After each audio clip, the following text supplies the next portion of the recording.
we are connecting point A to point B, choose your length carefully to avoid exposing the jawline too much.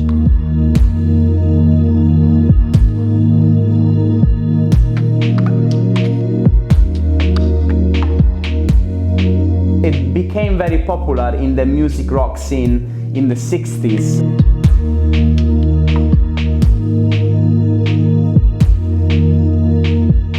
Vertically, the cutting angle will be parallel to the section.